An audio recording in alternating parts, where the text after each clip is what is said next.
Right. Welcome back. So Rammohan Rao garu, Modi జై శ్రీరామ్ నినాదానికి పోటీగా మమత జై దుర్గామాత నినాదం, ఇటువైపు ఏమో కబీర్ చూస్తే మసీద్ నిర్మిస్తాను అని చెప్పడం.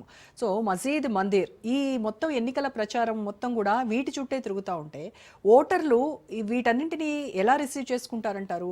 వాళ్ళ మనస్తత్వం ఎలా ఉంటుందంటారు? ఓటర్లకు గతంలో ఈ బీహార్ కానీ పశ్చిమ బెంగాల్ పూర్తి హింసా రాజకీయాల నడిచినాయి. ఎలక్షన్లప్పుడు కొన్ని వందల మంది చనిపోతుంటారు, పెద్ద ఎత్తున చంపుకుంటారు, జరుగుతుంటది. బీహార్లో ప్రశాంతంగా ఎన్నికలు జరిగిన చూసాం. అంటే ప్రజల పరిస్థితి కూడా మారింది. హింస ఎందుకు అనే మాట వస్తుంది. కానీ 2021లో కూడా చూసాం కదా మీరు, పశ్చిమ బెంగాల్లో హింస చెలరైంది. కమ్యూనిస్టులు కాంగ్రెస్ కునారీలు పోగా ఇటు బీజేపీ కూడా అంతే ధీటుగా ఎదుర్కొన్నారు.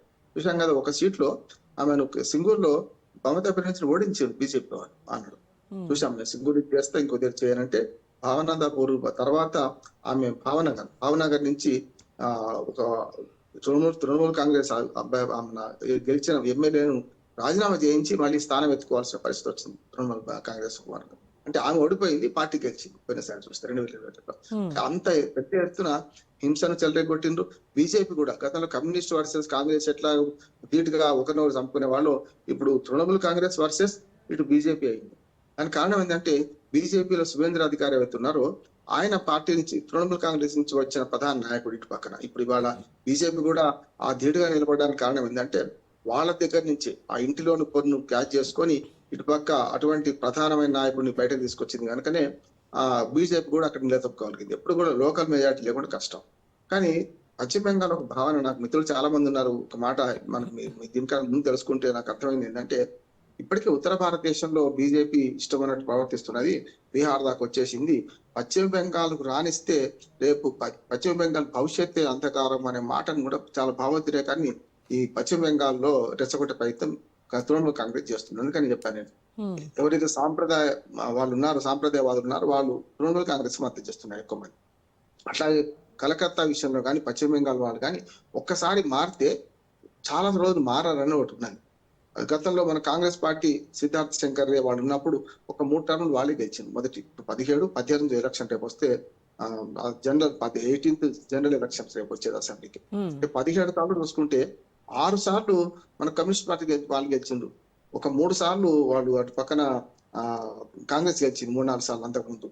ఇప్పుడు చూసుకుంటే 3 సార్లు ఇప్పుడు తృణమూల్ కాంగ్రెస్ గెలుస్తుంది. అంటే 17 అయితే కాంగ్రెస్ లేకుంటే కమ్యూనిస్టులు లేకపోతే తృణమూల్ కాంగ్రెస్, ఎప్పుడు బీజేపీ రాలేదు కదా. ఇప్పుడు ఫస్ట్ టైం మన ప్రతిపక్ష స్థానంలో 77 సీట్లు సాధించింది. అంటే ఈ 3 పార్టీలే మొదటి నుంచి వెళ్ళి కదా, ఎక్కువ కాలం మాత్రం కమ్యూనిస్ట్ పార్టీ వెళ్ళింది. మొదట్లో ఎప్పుడైతే కమ్యూనిస్ట్ పార్టీ మన బాగా బలం ఉంచుకుందో, కాంగ్రెస్ పార్టీ వెనక్కి పోయిందో, కాంగ్రెస్ పార్టీ అయితే 6 పర్యాయాలు ప్రతిపక్ష స్థానంలో నిలబడాల్సి వచ్చింది. ఎప్పుడైతే కాంగ్రెస్ ను వ్యతిరేకించి మీరు ఇట్లా కమ్యూనిస్టులతో పోరాడలేరు, మీరు లౌకిక శక్తులను చెప్తారు, వాళ్ళు లౌకిక శక్తి మీరు లౌకిక శక్తి అంటున్నారు, అసలు మనం పశ్చిమ బెంగాల్ ముంచేస్తున్నారని చెప్పి మమతా బెనర్జీ కాంగ్రెస్ నుంచి తిరుగుబాటు చేసి ఒక ఎన్నికల్లో ఓడిపోయిన తక్కువ సీట్లు వచ్చిన 2011 నుంచి వరుసగా 11, 16, 21 3 సార్లు టైటిల్ కొట్టిందంటే కాంగ్రెస్ ప్రత్యామ్నాయంగా నేనే ఉన్నా అని చూపించుకోండి.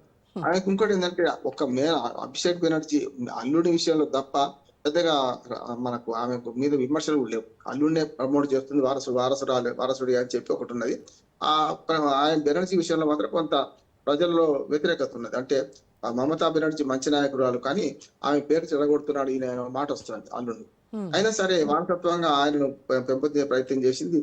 అదొక్క మైనస్ పాయింట్ తప్ప తృణమూల్ కాంగ్రెస్ కు ఎలాంటి మైనస్ పాయింట్ లేదు. అవినీతి విషయంలో కూడా చూసుకుంటే అంతకుముందు కమ్యూనిస్టులు కానీ కాంగ్రెస్ ప్రభుత్వం ఉన్నప్పుడు అవినీతి పోల్చుకుంటే పెద్దగా ఏం కాదు కదా అనే మాట వస్తున్నది. కనుక పశ్చిమ బెంగాల్లో తృణమూల్ కాంగ్రెస్ ఇప్పుడు బలంగానే ఉంది. దాన్ని ఛేదించే ప్రయత్నంలో బీజేపీ ముందుకు పోతుంది. అంటే 3 సీట్లు ఉన్నది 2011 నుంచి 2016లో 3 సీట్లు ఉన్న బాబతి 2019కి 21కి వచ్చే కల్లా పెద్ద ఎత్తున మరి 74 సీట్లు లాభపడ్డది కదా. అది పూర్తిగా హిందూ ఓట్ల పోలరైజేషనే. దాన్ని కనుక్కున్నది కనుకనే ఇప్పుడు మమతా బెనర్జీ జై దుర్గామాత అంటున్నది, కాళికామాతలో స్తోత్రం చదువుతున్నది, నేను బ్రాహ్మణ స్త్రీని అంటున్నది. ఇవన్నీ కూడా ఆమె హిందూ ఓట్ల పోలరైజేషన్ కోసం ప్రయత్నం చేస్తుంది. సెక్యులర్ వర్సెస్ హిందూస్ అన్నప్పుడు బీజేపీ మొత్తుంటది కనుక మొక్కుంటది కనుక నేను సెక్యులర్ పార్టీనే అయినా సరే నేను హిందువుల ఓట్లా కావాలి, నేను ఖచ్చితంగా బ్రాహ్మణ స్త్రీని హిందూ స్త్రీని అని మాట్లాడుతుంది కనుక ఎప్పుడైతే హిందూ ఓట్ల పోలరైజేషన్ లో ఈసారి బీజేపీని నమ్మి మొత్తం బీజేపీకి వేస్తారా, అప్పుడు మాత్రం ఆమె కష్టాలు మొదలైనట్టుగా.